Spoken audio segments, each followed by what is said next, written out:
Yo el martes vi algo que a mí me sorprendió tanto, que yo mismo me dije, y me pregunté y me hice esta pregunta: ¿cuándo fue la última vez que nosotros lloramos ante la presencia de Dios? No llorar de tristeza, sino de asombro, de esa grandeza de Dios. Y yo veía, no que estoy mirando, pero a veces pongo así los highlights, como dicen, ¿no? Y veía cuando iba a empezar el juego de Argentina el martes, cuando presentaron a los jugadores de Argentina, la gente llorando, hermano.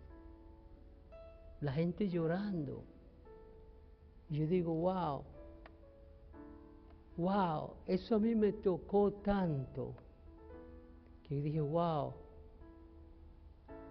¿cuándo tendremos nosotros un servicio donde seamos conmovidos tanto por la presencia de Dios que lloremos ante Él por su grandeza y su asombro? Esa gente, amados hermanos, viene de otros países,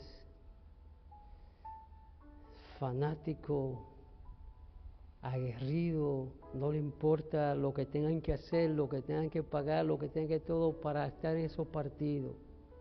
No hay excusa, ese mes completo no hay excusa para esa gente que valga para ellos no ir a ese juego. Que Dios, amados hermanos, ablande nuestros corazones, que el Espíritu Santo sensibilice nuestros corazones para que podamos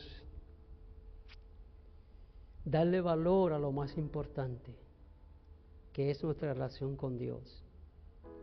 No estoy diciendo que eso sea malo en ninguna manera.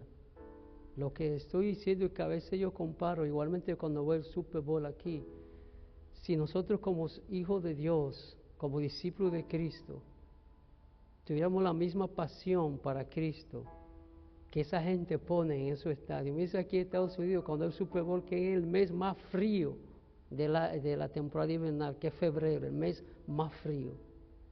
Se ve esa gente sin camisa, otros con corcha, pero ahí están, amados hermanos, porque para ellos eso es importante. ¿Cuánto más no debería ser para nosotros importante el Rey de Reyes y Señor de Señores? Hoy nos sentimos contentos de estar aquí, damos la bienvenida a todo aquel que nos visita por primera vez, y hoy continuamos con nuestro paseo, nuestro viaje, nuestro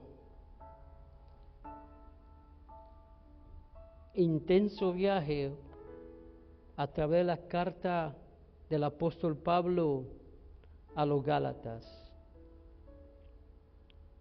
La semana pasada concluimos el capítulo 3, nos estuvimos mirando los versículos del 23 al 29, y hoy vamos a iniciar con el capítulo 4. Y mi objetivo en esta tarde es cubrir del versículo 1 a versículo 11. Vamos a orar antes de iniciar. Te damos gracias, Dios eterno, por tu amor, tu misericordia. Gracias por el privilegio que nos concede de estar una vez más en este lugar reunido para rendirte a ti loor, honra, gloria y alabanza, sabiendo que tú eres el único que la merece. Damos gracias por la nueva oportunidad que me concede a mí de exponer tu palabra. Te pido, Señor del cielo, que tu Espíritu Santo sea hablando a través de mí y que esta palabra, Dios eterno, edifique a los oyentes. no solamente los que están en este recinto, sino aquellos que nos están escuchando por las redes y nos escucharán más adelante. Que tu palabra, Señor, sea dada de acuerdo a lo que dice el texto bíblico, no de acuerdo a opiniones de hombres. En el nombre de Jesús. Amén. Como ven en la pantalla, el título para hoy es de esclavo a hijo. O sea, ya no somos más esclavos. De esclavo a hijo, el tiempo de la herencia. Y yo le pido que usted mantenga su Biblia abierta o encendida en ese pasaje bíblico, porque vamos a ir hablando de él y quiero que usted vaya conmigo a través de la exposición. Aquí en este pasaje, amados hermanos, Pablo continúa su argumento fundamental, que la salvación no se gana por medios de méritos u obras personales humanas, sino única y absolutamente por medio de la soberana gracia de Dios y a través de la fe personal. La salvación, ese ha sido el argumento hasta aquí, va a seguir siendo el argumento del apóstol Pablo en toda esta carta. La salvación no se gana por méritos u obras humanas, sino única y exclusivamente por la gracia soberana de Dios y a través de la fe personal. Y para explicar este punto, Pablo profundiza en la analogía de la madurez espiritual, usando como ejemplo la vida bajo la ley, usándola como la niñez o infancia, y la vida en Cristo como la vida adulta. O sea, cuando estamos bajo la ley, somos niños. Ahora, cuando hemos alcanzado, estamos en Cristo, hemos alcanzado, ¿verdad?, la edad adulta. Como dijimos en los versículos 23 al 26 del capítulo 3, antes de Cristo, nosotros ¿cómo estamos? Estamos en un periodo de preparación, estamos confinados y encerrados bajo la ley. Hoy veremos, amados hermanos, que aunque un niño sea heredero de todo, mientras no alcance la edad de adulto, no difiere en nada de un esclavo. O sea, el niño puede ser heredero de su padre, puede ser nombrado heredero, dueño de todo, pero mientras él sea menor, no difiere a un esclavo, hasta que el tiempo señalado por el padre llegue y él pueda recibir esa herencia. Me gustaría hacer un poco de contexto para que usted entienda por qué el apóstol Pablo usa esta analogía de pasar de niños a adultos y por qué es tan importante y relevante para el texto que estamos estudiando. En la antigüedad, amados hermanos, el paso de la niñez a la adultez era un evento radical y solemne. Hoy nosotros, el niño cumplió para nosotros 18 años, verás llegar a la mayoría de edad. Bueno, 18 años es algo cotidiano, algo normal. En aquel tiempo no era así, era un evento muy radical y muy solemne, especialmente en Roma, en las ceremonias romanas, amados hermanos. Al llegar a la edad de adulto, a la mayoría de edad, los niños llevaban sus juguetes y las niñas sus muñecas para ofrecerlas en sacrificios a sus dioses. Era un símbolo tangible de que dejaban atrás la infancia para asumir la responsabilidad de adulto. Dejaban atrás la infancia, o sea, era un símbolo para demostrar que ya ellos no eran más niños. ofrecían sus juguetes a sus dioses para tomar la responsabilidad de ciudadanos adultos. Ahora esto le va a hacer sentido cuando usted lea 1 Corintios capítulo 13, versículo 11, cuando el apóstol Pablo dice, cuando ya fui hombre, dejé lo de niño. A eso es que el apóstol Pablo se estaba refiriendo, porque acuérdense que el apóstol Pablo también tenía ciudadanía que era ciudadano que romano. Por eso es que él apela, cuando lo van a juzgar, apela al César, porque él también era ciudadano romano. O sea, él sabía esas ceremonias que se celebraban.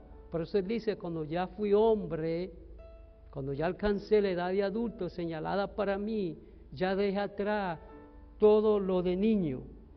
Sin embargo, los Gálatas estaban haciendo todo lo contrario. Habiendo recibido la toga de adulto en Cristo, ahora quieren regresar nuevamente a jugar con los juegos antiguos y limitados del legalismo. Quieren regresarse hacia atrás nuevamente. A la luz de este texto, hoy veremos lo siguiente, amados hermanos. Primero, la condición de minoría de edad, versículo 1 al 3. El cumplimiento del tiempo y la redención, versículo 4 al 5. La confirmación del Espíritu, versículo 6 al 7. Y el peligro de volver a la esclavitud. Lea conmigo ahí en su Biblia o en su teléfono los versículos 1 al 3 del capítulo 4 de Gálatas. Dice así: la condición de minoría de edad, ese es el subtema para estos versículos, la condición de minoría de edad. Dice así: pero también digo, entre tanto que el heredero es niño, en nada difiere del esclavo, aunque es señor de todo, sino que está bajo tutores y curadores hasta el tiempo señalado por el Padre. Así también nosotros, cuando éramos niños, estábamos en esclavitud bajo los rudimentos del mundo. Hablando, comparando espiritualmente, éramos niños, o sea, éramos incrédulos, no habíamos conocido a Cristo. El apóstol Pablo explica que entre tanto que el heredero es niño, en nada difiere a un esclavo, aunque sea señor de todo. O sea, hablamos anteriormente de un personaje que era usado por las familias que tenían esclavos como pedagogo. O sea, ustedes vuelvan a ver que un niño en esa cultura no solo tenía a los padres, tenía un sinnúmero de personas que se encargaban de su crianza, de su bienestar, hasta que este niño llegara a la edad determinada de ser catalogado como adulto.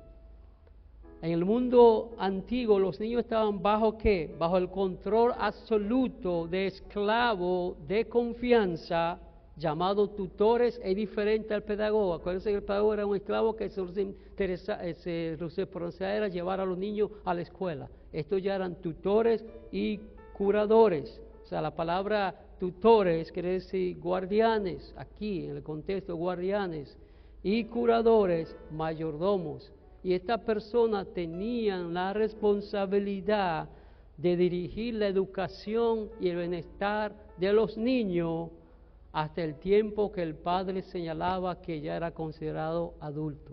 Mientras el padre no lo consideraba adulto, estos muchachos estaban bajo el pedagogo, bajo el tutor y bajo el curador. En la práctica, amados hermanos, el niño era tratado como esclavo por aquellos que legalmente eran sus siervos. O sea, los esclavos ahora tenían autoridad sobre el niño, porque esa era la función que se le daba. Los padres asignaban esclavos de confianza para estos roles. Hay algo muy interesante aquí, el versículo 3, donde él habla de los rudimentos del mundo. antes que nosotros, amados hermanos, antes de la fe, nosotros estamos ¿en qué? En esclavitud bajo los rudimentos del mundo. ¿Qué son los rudimentos del mundo?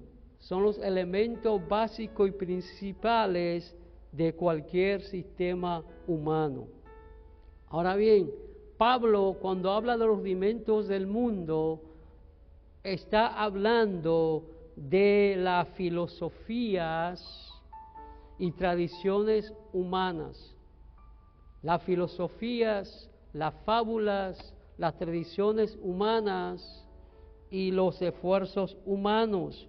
Esas filosofías y tradiciones humanas engañosas. En Colosenses capítulo 2, versículo 8, el mismo apóstol Pablo escribe a la iglesia de Colosa lo siguiente: mirad que nadie os engañe por medio de filosofías y huecas sutilezas, según las tradiciones de los hombres, conforme a los rudimentos del mundo, y no según Cristo. O sea, eso era que Pablo le llamaba a los rudimentos del mundo, a la filosofía y tradiciones huecas, engañosas de los humanos. Toda religión humana, amados hermanos, incluyendo el judaísmo legalista, intentan obtener el favor de Dios a través de ¿qué? De los esfuerzos humanos, de los méritos humanos, de sus propios méritos, algo que Pablo está definiendo aquí como rudimentos, que nunca se elevan más allá de lo humano. Cualquier esfuerzo que usted haga para alcanzar el favor de Dios, nunca pasa de ahí, fue su esfuerzo, porque no es por esfuerzo, ni por obras, ni por méritos propios que nosotros vamos a alcanzar el favor y la gracia de Dios. Es simplemente por su gracia soberana, por lo que Cristo hizo por nosotros en la cruz, nada más. El segundo punto que vemos en este pasaje es el cumplimiento del tiempo y la redención. Lea conmigo ahí versículo 4 al 5. Dice: pero cuando vino el cumplimiento del tiempo, Dios envió a su Hijo, nacido de mujer y nacido bajo la ley, para que redimiese a los que estaban bajo la ley, a fin de que recibiésemos la adopción de hijos. Dios nunca llega una hora antes ni hora después. Dios tiene un tiempo predeterminado para todas las cosas. Dios tiene un tiempo, ese Dios, ese Padre soberano, predestinó el momento exacto para la liberación de sus hijos. O sea, Dios tenía un tiempo determinado. Jesús no vino en ese tiempo por accidente o por coincidencia. Fue el tiempo que Dios ya había predeterminado. Ni una hora antes, ni hora después. Y vamos a ver varios aspectos de esa predeterminación de Dios. Primero vemos, amados hermanos, la sincronización perfecta. El reloj de Dios, amado, es perfecto. Dios sincroniza las cosas perfectamente. Cristo vino en el cumplimiento del tiempo. Ese era el tiempo, porque ya se había cumplido, se habían dado todas las bases, se había preparado todo lo que tenía que prepararse para que Cristo viniese. Cuando ya la ley, ¿cuándo vino Cristo? Bueno, cuando ya la ley le demostró al hombre que por la ley y por sus propios esfuerzos no puede ser justificado delante de Dios. Había muchas cosas que determinaron que ese era el momento para que Cristo viniese. Históricamente, amados hermanos, el mundo estaba listo. O sea, Dios tenía que esperar Dios tiene que preparar las condiciones del mundo para que fuera el tiempo exacto, el tiempo perfecto para que Cristo viniese. Recordemos que una de las cosas que Dios siempre tuvo en batalla, tuvo siempre disciplinando al pueblo de Israel era porque por la idolatría. Pero ahí después del que vinieron y regresaron del cautiverio, ya dejaron la idolatría, se establecieron las sinagogas donde ellos pues volvían nuevamente a estudiar las escrituras, a buscar a Dios. O sea, ya habían dejado, Israel ya había dejado la idolatría, se había instituido la sinagoga. Luego, amados hermanos, la cultura griega proveía un idioma común. O sea, ya Israel deja la idolatría. Tenemos un idioma común, ¿verdad? Los griegos, ¿verdad? Establecieron un idioma común, un lenguaje común. Además, cuando vino el Imperio Romano, eso lo que decretaron como la paz romana, permitía que las personas viajaran con seguridad por caminos excelentes. ¿Para qué? Para que se pudiera expandir el Evangelio. O sea, todo se dio, ya el tiempo estaba listo. El pueblo de Israel había dejado la idolatría. El mundo tenía en ese tiempo, en ese mundo conocido, un lenguaje común. Roma había establecido caminos, había un poco de seguridad. Y eso permitió que cuando Cristo vino, fue crucificado, fue sepultado, resucitó, luego fue ascendido al cielo, envía el Espíritu Santo a la promesa. ¿Y qué sucede? El Evangelio se expande porque había los medios para expandirlo. Se hacía más fácil. Amados hermanos, Dios se percató de que todo estuviera listo para esa venida de Cristo. Luego vemos aquí la naturaleza del Salvador. Dios envió a su Hijo nacido de mujer, plenamente humano, para ser nuestro sustituto. Pero recordemos que Jesús era completamente hombre, completamente ¿qué? Dios. O sea, nacido de mujer. Es la primera vez que se usa ese título, ¿verdad? De hijo, nacido de mujer, plenamente hombre, para poder ser nuestro sustituto. Y nacido bajo la ley. Nacido bajo la ley. ¿Para qué? Porque Él era el único, por su perfección, que podía cumplir perfectamente la ley en nuestro lugar. Usted y yo no podíamos o no podemos cumplir la ley a la perfección. Tiene que venir uno que fuera totalmente humano, pero también Dios, y vivir una vida de perfección. Por eso Él pudo ser nuestro sustituto y cumplir la ley por nosotros.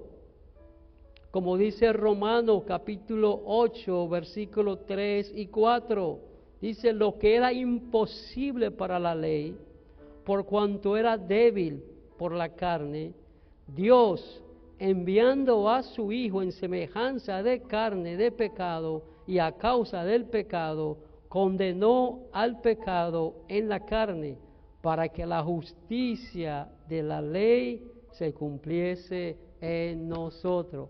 Cuando se lee eso parece un trabalenguo, ¿verdad? Pero en síntesis, la ley no podía salvar a nadie. Era débil porque el hombre no la podía cumplir. Y tuvo que venir la segunda persona de la Trinidad y cumplirla por nosotros. Y en su cuerpo cargar nuestro pecado, hacerse maldición porque cargó nuestro pecado para que usted y yo recibiésemos la justicia de Dios. También nos habla este versículo de la adopción de hijo. La adopción de hijo. Cristo vino para que recibiésemos, ¿qué es? La adopción. Usted escucha, hoy día hay personas que adoptan hijo, y eso es bueno, es un acto, en la antigua Roma, ¿verdad? La adopción era un acto honorable, donde una persona confería el título de hijo a alguien que no lo era biológicamente, le daba toda la dignidad y entrada total a la familia, era un acto honorable. Y eso es bueno cuando hay personas que pueden hacer eso, de adoptar niños que quizás no hubiesen tenido una buena crianza, una buena posibilidad si alguien no lo adopta. Es algo honorable, es algo bueno. Y así se veía en ese tiempo. O sea, nosotros fuimos adoptados a la familia de Dios por medio de Cristo. El sacrificio sustitutivo de Cristo por nosotros nos dio a nosotros la posibilidad y nos dio a nosotros el camino para ser hijo adoptivo en la familia de Dios. Ya no somos advenedizos, somos hijos, ya no somos extranjeros, ya no somos enemigos de Dios, ya no somos hijos de ira, ahora somos hijos de Dios, hijos adoptivos a través de Jesucristo. La tercera cosa que vemos en este pasaje es la confirmación del Espíritu, versículos 6 y 7. Lea conmigo ahí, versículos 6 y 7. Y por cuanto sois hijos, Dios envió a vuestros corazones el Espíritu de su Hijo, el cual clama, Abba, Padre. Así que ya no eres esclavo, sino hijo, y si hijo, también heredero de Dios por medio de Cristo. ¿Por medio de quién? De Cristo. No por mi propio esfuerzo, no por mis méritos, no por las obras que yo haya hecho, sino en Cristo, mediante Cristo. Y esta prueba de nuestra adopción, hermano, no solamente es legal, sino experimental. Habla algo muy lindo aquí, de ese clamor del corazón. Dios envió a nuestros corazones el Espíritu de su Hijo, quien clama, Abba, Padre. Este término, Abba, es un término afectivo, similar como papi, papa, que indica una relación íntima de nosotros con nuestro Creador. No tenemos una relación lejana, sino una relación cercana. Ya no estamos bajo el pacto mosaico donde la gente tenía miedo. Tenía una relación de Dios de lejos. Ve tú, Moisés, preséntate tú. Estamos en la fe, la promesa, la fe de Abraham. Ahora tenemos una relación íntima, una relación cercana con Dios. Ya no estamos lejos, ya no necesitamos un intermediario, ya no necesitamos una persona que vaya a Dios por nosotros, sino que nosotros tenemos esa relación íntima, personal, que podemos decirle y llamar como el Espíritu dice, gime en nuestros corazones y clama, Abba, Padre. Usted no tiene una relación, amados hermanos, con cualquier divinidad. Usted tiene una relación íntima y personal con el Dios creador de todas las cosas, con el Dios santo, como cantamos esos himnos que cantamos anteriormente, ese Dios poderoso, ese Dios grandioso, ese Dios soberano, ese Dios excelso, ese Dios que lo llena todo, ese Dios que es omnisciente, omnipresente, omnipotente, inmanente, que lo llena todo, misericordioso, pero también es justicia. Pero nosotros, amados hermanos, en Cristo y por Cristo podemos acercarnos libremente ante el trono de la gracia, sin temor a ser rechazado, sin temor a ser rechazado, porque tenemos el Espíritu de su Hijo, el Espíritu de su Hijo, el Espíritu de Cristo. Y no solamente, amados hermanos, hemos recibido adopción, no solamente hemos recibido el Espíritu de su Hijo, sino que también hemos recibido su sello y su herencia. Hemos recibido sello y herencia. Fuimos sellados con el Espíritu Santo de la promesa como garantía de nuestra herencia.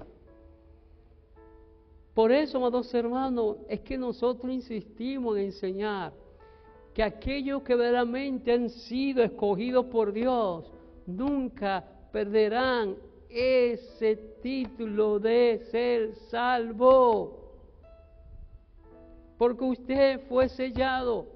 No importa, amados, ¿sabe que el sello? ¿Qué indica un sello en algo? Propiedad, ¿verdad? Propiedad de usted y yo, somos propiedad de Dios. Tenemos el Espíritu de su Hijo y ese Espíritu nos ha sellado como propiedad. Es la garantía. Ya tenemos la garantía, tenemos una garantía de nuestra herencia. Usted ya tiene la garantía, o sea, es como cuando usted hace un contrato con algo, pero le dan un depósito, ¿verdad? Un depósito. Ya nosotros tenemos ese depósito. Ya nadie puede, amados hermanos, quitarle a usted la herencia.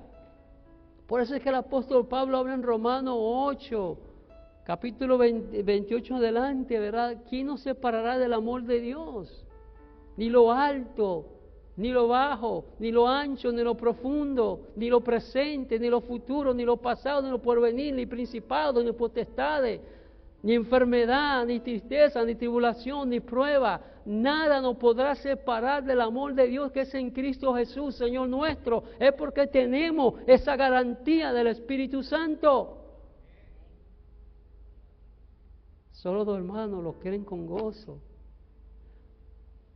Usted es propiedad de Dios, amados hermanos. Por eso Jesús dice, un mandamiento tengo de mi Padre, que ninguno de los que Él me ha dado se pierda y que yo le resucite en el día postrero.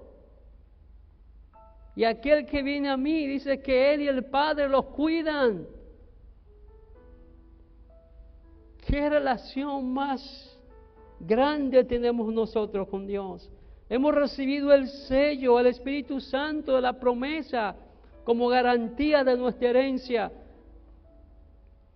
Dice el apóstol Pablo en Efesios capítulo 1, versículos 13 y 14, dice, en Él, en Jesús, también vosotros, escribiendo Pablo a los Efesios, dice, habiendo oído la palabra de verdad, el evangelio de vuestra salvación, y habiendo creído en Él, fuisteis sellados con el Espíritu Santo de la promesa, que es las arras de nuestra herencia, hasta la redención de la posesión adquirida para la alabanza de su gloria.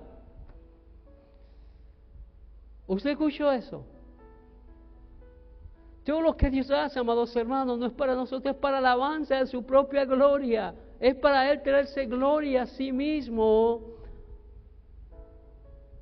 Y Él le plujo traer gloria a sí mismo, dándonos nosotros la redención, la salvación y proveyéndonos la herencia, haciéndonos heredero y coheredero con Cristo. ¿Para qué? Para su gloria, para la alabanza de su gloria.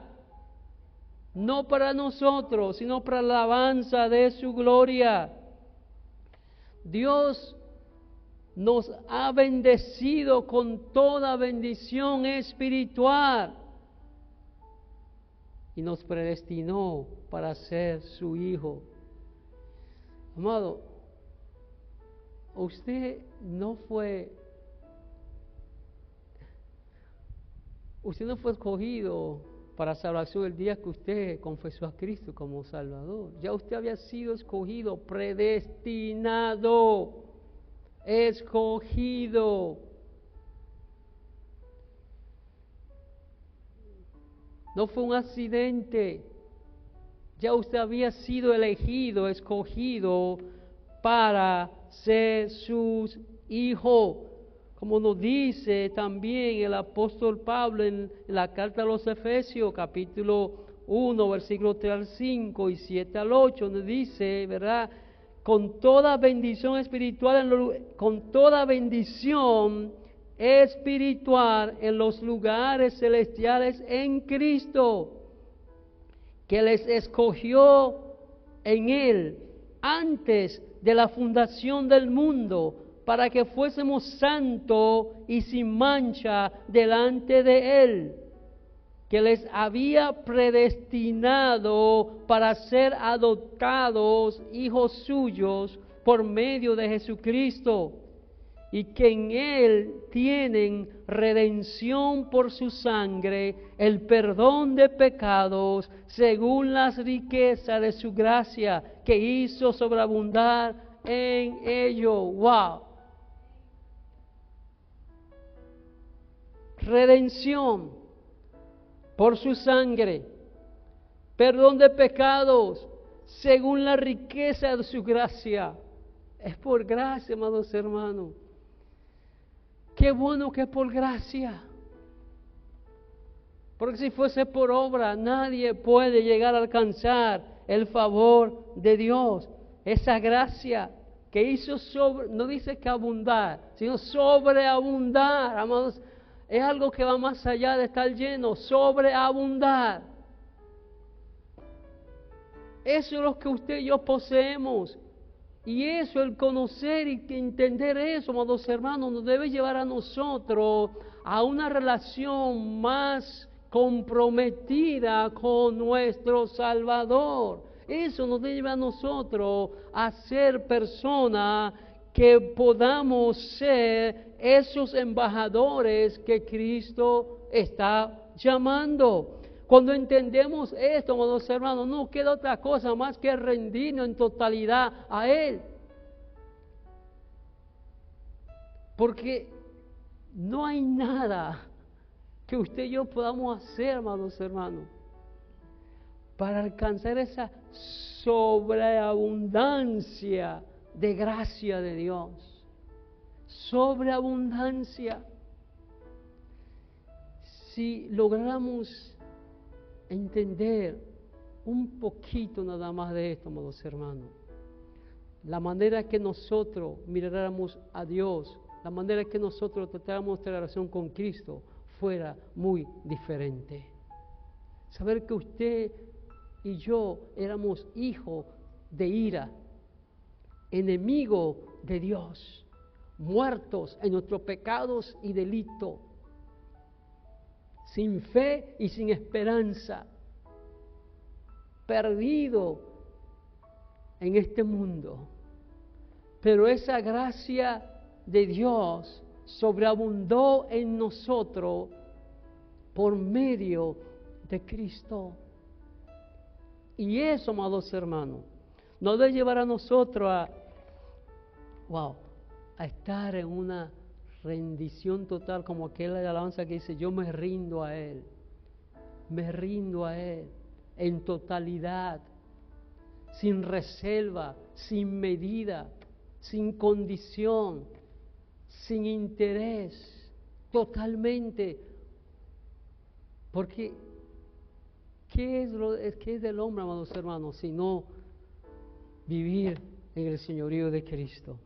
Por lo tanto, amados hermanos, nosotros como creyentes ya no somos esclavos, sino hijos, y si hijo, también heredero de Dios por medio de Cristo. Somos coherederos con Él. Escuche esto: todo todo lo que el Hijo, Jesús, posee, fue dado a nosotros por la fe. ¿Usted está escuchando eso? Todo lo que el Hijo posee, no es dado a nosotros por la fe. Eso es lo que dice Romanos 8:17. Que todo lo que Él posee se nos ha dado a nosotros. Ay, amado hermano, ¿cómo no amar a Dios? ¿Cómo no servirle? ¿Cómo no darse a Él en totalidad si tanta grandeza, tantas cosas que ha hecho y hace por nosotros y nos ha entregado y nos has dado? Vamos a analizar un poquito la arquitectura de la redención. Mire esta gráfica que está ahí. Dice, ¿verdad? Primero el pasado, ¿verdad? Éramos esclavos, ¿verdad? Esa línea dorada, éramos esclavos. Luego vino la cruz. Luego pasamos a ser hijo adoptivo en el presente y en el futuro. ¿Y qué pasó? ¿Qué era lo que estaba pasando con estos Gálatas? Que querían regresarse nuevamente ¿al qué? Al legalismo, a vivir nuevamente en los rudimentos, ¿verdad? Y los juguetes viejos e inútiles e ilimitados de la ley. Nosotros no podemos en ninguna manera, amados hermanos, regresarnos hacia atrás. Porque fíjese, para que usted pueda entender esto, ¿por qué no podemos vernos tentados a regresar atrás? Mire cuál es el diagnóstico espiritual de los dos estados, de estar esclavo y de ser adoptivo. Mire, la próxima gráfica, mire lo que dice.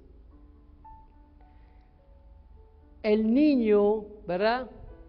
Acuérdense que lo que Pablo está comparando es espiritual, la madurez espiritual. Cuando se está bajo la ley es un niño, en la infancia. Cuando estamos en Cristo ha llegado adulto, ya es libre, ¿verdad? Entonces, mire, el niño esclavo bajo la ley, ¿verdad? El otro extremo está el hijo heredero bajo la gracia. Guardián, el niño bajo la ley tiene tutores y curadores estrictos. ¿Qué nosotros tenemos? El sello interno del Espíritu Santo. Estado legal, allá son esclavos, esclavitud, sometido a los elementos, los rudimentos. Aquí que tenemos adopción plena, adopción plena. Clamor del corazón.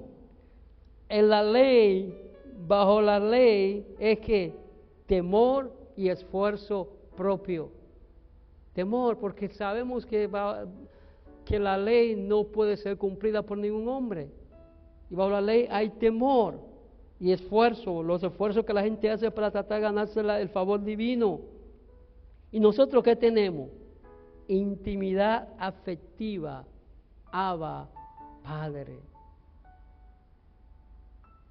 El enfoque, allá el niño, rudimentos mundanos y rituales.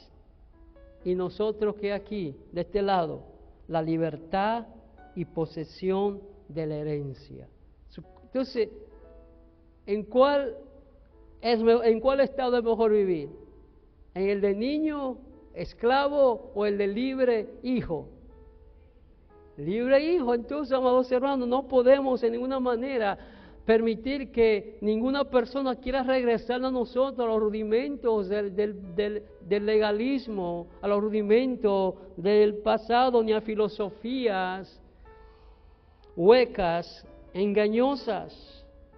El cuarto punto que se establece en este texto que estamos estudiando hoy es el peligro de volver a la esclavitud. Lea conmigo los versículos 8 al 11 de Gálatas 4. Dice: ciertamente en otro tiempo, no conociendo a Dios, servíais a los que por naturaleza no son dioses, mas ahora conociendo a Dios, ya hace una aclaración aquí, o más bien siendo conocido por Dios, ¿cómo es que os volvéis de nuevo a los débiles y pobres rudimentos a los cuales os queréis volver a esclavizar? Guardáis los días, los meses, los tiempos y los años. Me temo de vosotros que haya trabajado en vano por vosotros. Pablo expresa asombro ante este retroceso de los Gálatas, de vuelta a la infancia. Ellos querían volver a la infancia, de haber conocido a Dios, haber sido conocido por Dios, amados hermanos. Los Gálatas volvían a esos débiles rudimentos y pobres rudimentos de la ley. Estaban observando, como hoy día, hay muchos hermanos que hasta los nombres se han cambiado y se han puesto nombre hebreo, porque ya descubrieron de qué tribu vienen.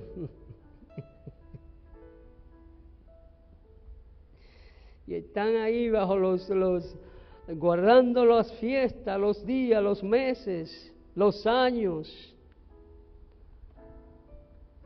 Algo contra lo cual ya Pablo también advirtió a la iglesia de Colosa, cuando le dice en Colosense, capítulo 2, versículo 16 al 17 y 20 al 23, esto es Pablo también hablando de la misma cosa a la iglesia de Colosa. Por tanto, nadie os juzgue en comida o en bebida, o en cuanto a días de fiesta, luna nueva o días de reposo, todo lo cual es sombra de lo que ha de venir, pero el cuerpo es de Cristo. Pues si habéis muerto con Cristo en cuanto a los rudimentos del mundo, ¿por qué, como si vivieses en el mundo, os sometéis a preceptos tales como no manejéis, no gustéis ni aun toquéis, en conformidad a mandamientos y doctrinas de hombres, cosas que todas destruyen con el uso? Tales cosas tienen a la verdad cierta reputación de sabiduría en culto voluntario, o sea, si lo hace voluntario, en humildad y en duro trato del cuerpo, pero no tienen valor alguno contra los apetitos de la carne.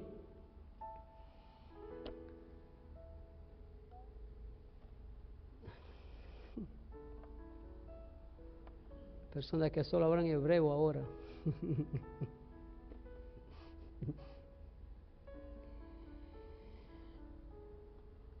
Y hay congregaciones, amados hermanos, que ya decidieron que el domingo no es el día de reunirse, que es el sábado.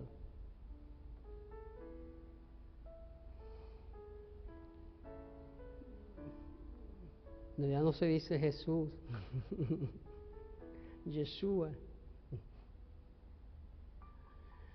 No se dice Señor, sino Adonai. Usamos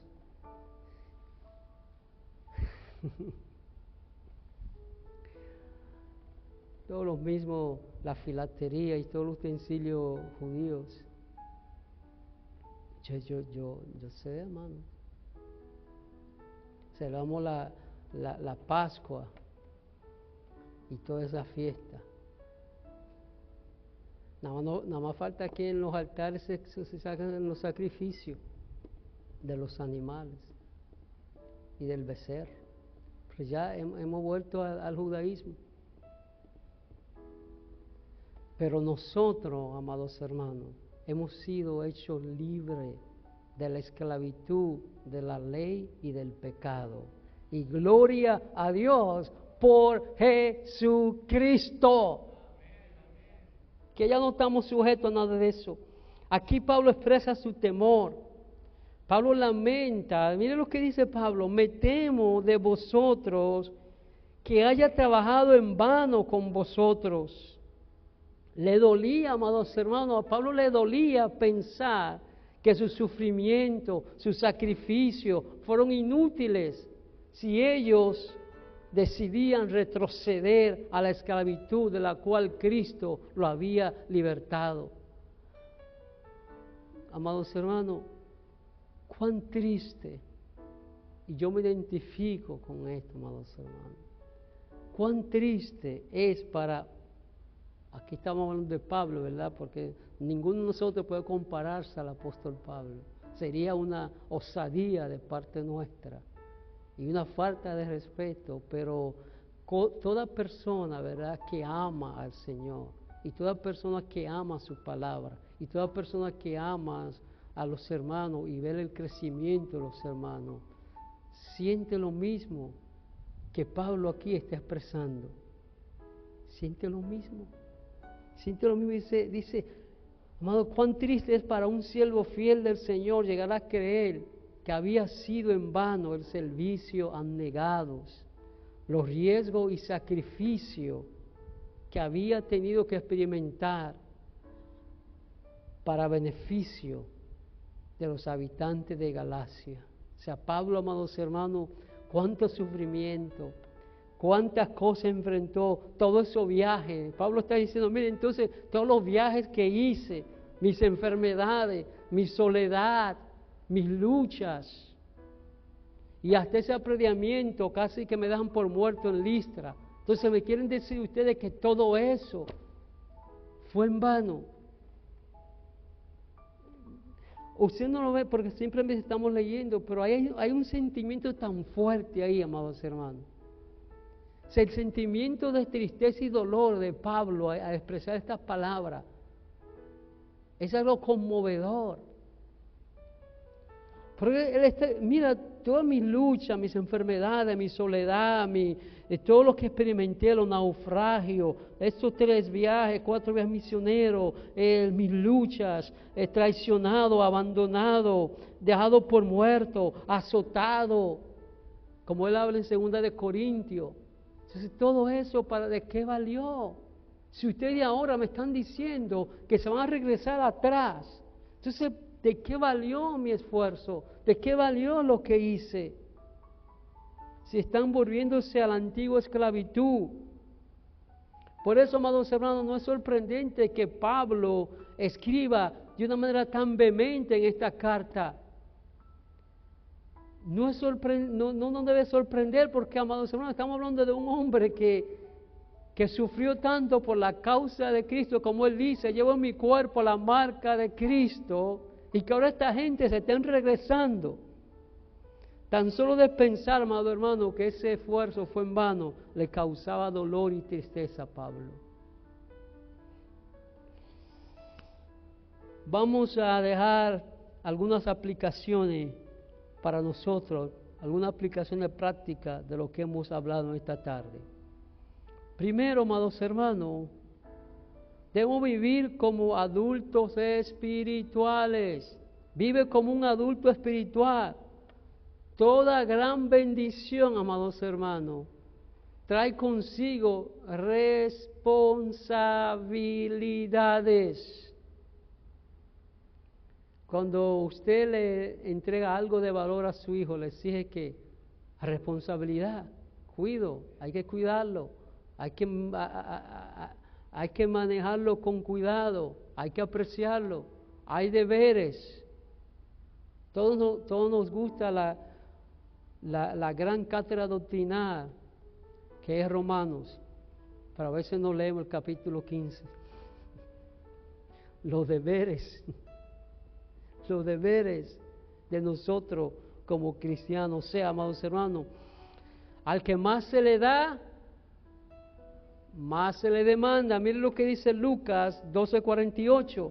Mas el que sin conocer hizo cosa digna de azote será azotado poco, porque todo aquel a quien se haya dado mucho, mucho se le demandará, y al que mucho se le haya confiado, más se le pedirá. Otra palabra, amados hermanos, no permita que tu vida cristiana se base en ritos externos o reglas humanas. Tu responsabilidad es vivir en libertad espiritual, pero hacerlo para Cristo, no tomando la libertad como ocasión de libertinaje, ni como cosa para pecar, sino vivir una vida en santidad, una vida recta delante de Dios. Segundo,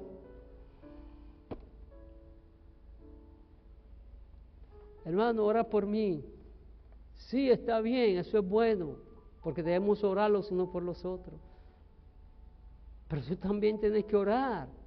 O sea, ¿por qué será que algunas personas no quieren orar? Porque están viviendo todavía con ese temor ¿verdad? De ese Dios que es. Disfrutemos la intimidad con el Padre, amados hermanos. El Espíritu Santo, que es lo que dice dentro de nosotros, Abba, Padre. Tenemos una relación íntima con Dios. No te acerques a Dios como un esclavo temeroso, como lo hacía el pueblo de Israel en el Sinaí, sino como un hijo que clama, Abba. Aprovechemos ese acceso que tenemos directo, total al Padre, en cualquier circunstancia, en cualquier lugar, a cualquier hora, cualquier día, cualquier minuto, en toda circunstancia tenemos acceso libre a nuestro Padre Celestial que nos ama y se preocupa por nosotros. Tercero, valora el costo de tu herencia. Valoremos el costo de la herencia. Amados hermanos, muchos piadosos del Antiguo Testamento murieron sin recibir lo prometido, y usted y yo lo hemos recibido. Como dice Hebreos 11:79, y todos estos, aunque alcanzaron buen testimonio mediante la fe, no recibieron los prometidos. Y usted y yo lo hemos recibido. Entonces, tuve, amados hermanos, el cumplimiento del tiempo. ¿Qué privilegio tenemos nosotros? Aquellos miraban hacia adelante, buscando, esperando, y no los recibieron. Y nosotros hemos sido recipientes del cumplimiento del tiempo. No despreciemos la gracia soberana de Dios, volviendo a depender de los propios esfuerzos para alcanzar su favor o ser aceptado por Dios. No despreciemos, hermano, la gracia. Recordemos que la fuente de nuestra condición de hijo es Jesucristo.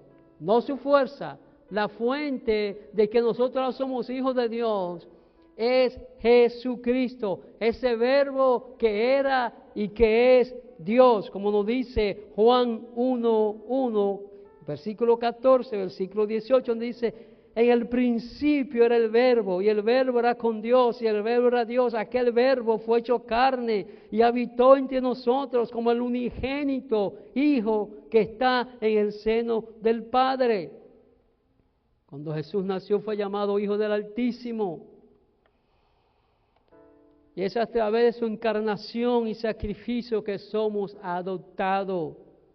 Como nos dice el escritor de Hebreo, ya no era un niño bajo la ley, bajo tutores, bajo esclavo, sino un hijo heredero real. Ya alcanzaste tu edad adulta en Cristo, eres un heredero real. No permitamos, amados hermanos, que el legalismo nos robe la herencia que Cristo compró con su sangre. No permitamos que el legalismo nos robe la herencia que Cristo compró con su sangre.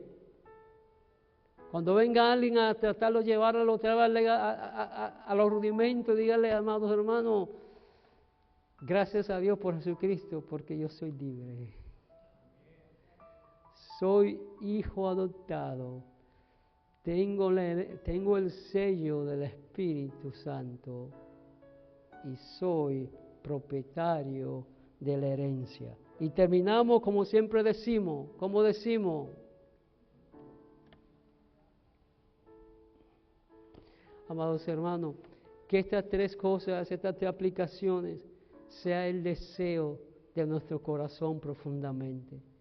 Que no solamente escuchemos estas palabras y nos contentemos y nos alegremos de escucharlas, sino que cada instante de nuestra vida, cada segundo, cada minuto, cada hora, cada día, cada mes y cada año que nos reste por vivir en este mundo, lo vivamos para agradar a Cristo. Amén. Estamos de pie y oramos. Damos gracias, Dios eterno, por tu amor, tu misericordia. Gracias por esta palabra. Gracias porque una vez más nos recuerda que ya nosotros no estamos bajo el rudimento del mundo, ni somos esclavos de la ley ni del pecado. Porque en ti, mi Cristo, hemos recibido la adopción como hijo y somos herederos del Padre y coheredero contigo. Gracias, Espíritu Santo, por habernos sellado y darnos la garantía de nuestra herencia. Permite que esta palabra quede impregnada en nuestros corazones y podamos vivir para ti en un continuo agradecimiento por ese amor inagotable que tú has derramado en nuestros corazones. En el nombre de Jesús. Amén.